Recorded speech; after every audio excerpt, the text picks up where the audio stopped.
constitucional.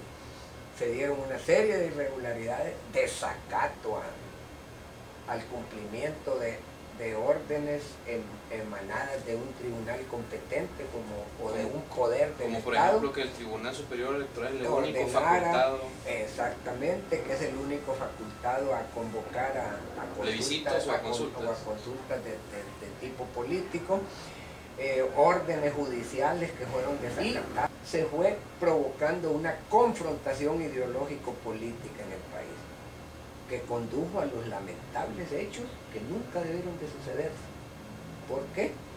Porque Honduras tiene, usted mencionó el artículo 94, las personas deben de ser puestas frente a los tribunales y responder ante los tribunales por un hecho. Pero el 239 es un artículo que para la destitución de un presidente es automático.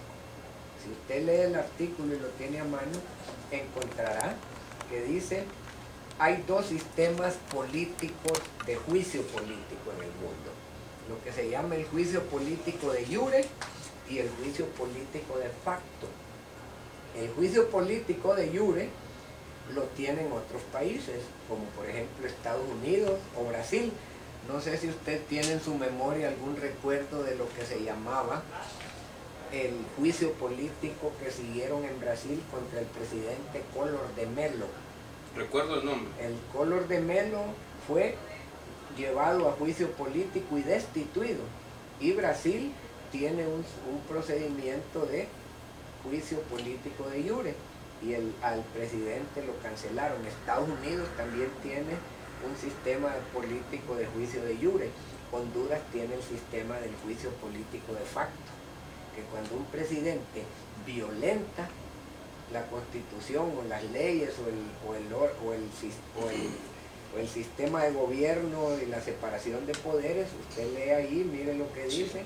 El artículo 239 de la Constitución de la República de Honduras dice que el ciudadano que haya desempeñado la titularidad del Poder Ejecutivo no podrá ser presidente o vicepresidente de la República, y el que quebrante esta disposición o proponga su reforma, así como aquellos que lo apoyen directo o indirectamente, cesarán de inmediato en el desempeño de sus respectivos cargos y quedarán inhabilitados por 10 años para el ejercicio de toda función pública. Cesarán de inmediato. Ahí no hay juicio político de iure, hay juicio político de facto. Cesarán de inmediato. Y si usted lee y revisa las atribuciones que tiene el Congreso de la República en el 205, si no me recuerdo es por el numeral por ahí, si no es el 19 es el 20 y tantos, que dice que el Congreso de la República deviene obligado a nombrar al ciudadano presidente, a cualquiera de los altos funcionarios del Estado cuando estos vaquen en sus funciones por cualquier circunstancia. ¿Qué quiere decir? Que si el presidente violó la ley, por juicio de facto, cesó de inmediato. Y el Congreso deviene la obligación de elegir ¿a quién? A quien lo va a sustituir. Pero ¿cómo lo sustituye? Solamente por el procedimiento constitucional. Si existen designados presidenciales, el Congreso deberá escoger entre uno de los tres que va a sustituir al presidente.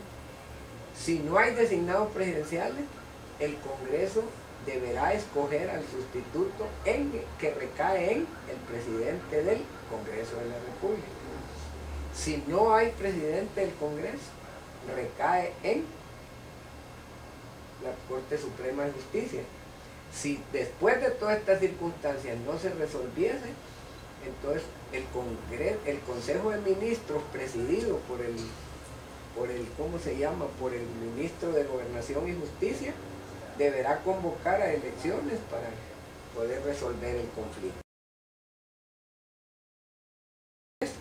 Todo esto trae una polémica jurídica como consecuencia de que el presidente Zelaya debió de ser llevado a juicio. ¿Cuándo? ¿Después de que rompiera la Constitución o antes de que la rompiera? Una vez rota la Constitución, ¿qué hubiera pasado? Se hubiera disuelto el Congreso, se hubiera disuelto la Corte Suprema, ¿quién lo iba a juzgar? ¿Quién no lo iba a juzgar? Entonces, ese es el conflicto que tenemos que resolver de conseguir mecanismos preventivos que no permitan que vuelva a suceder lo que sucedió el 28, porque lo del 28 no lo puede aplaudir nadie, ni los que estaban a favor ni los que están en contra. Eso provoca un enorme daño a la paz social del país. Y algo que sí le puedo contestar con toda propiedad y afirmación es el 102. El 102 fue violado, ahí no hay discusión.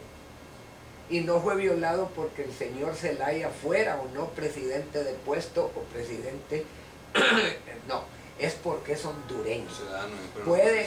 El señor Zelaya pudo haber sido una persona que estaba pidiendo limosna en el Parque Central y sustraerlo del territorio nacional y lanzarlo fuera del país, eso es ilegal, totalmente ilegal. Pero aquí viene otra visión.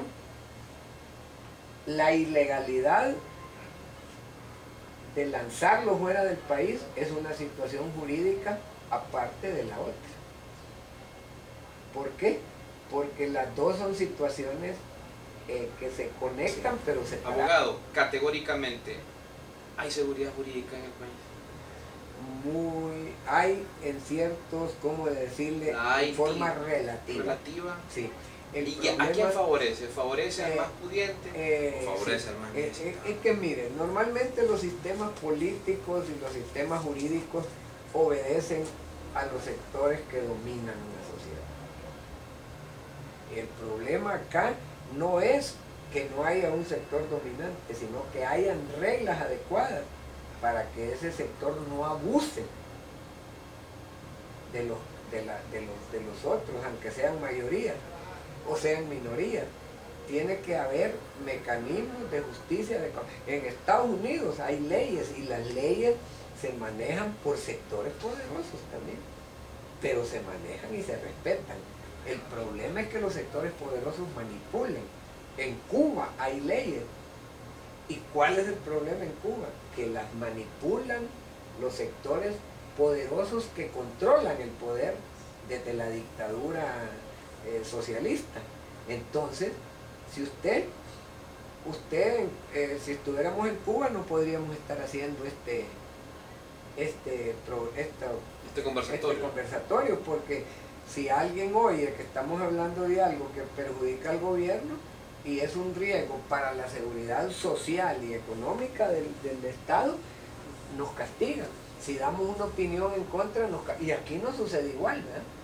Ahí es donde no debe suceder. No es porque sea socialista ni porque sea capitalista, es porque existan las libertades adecuadas para que el hombre pueda manifestarse, pero que también las manifestaciones del hombre no sean en abuso de los demás también, como sucede con los medios de comunicación que usted mencionó, que en un extremo o el otro tendieron no a resolver el problema, sino a prenderle juego a la situación.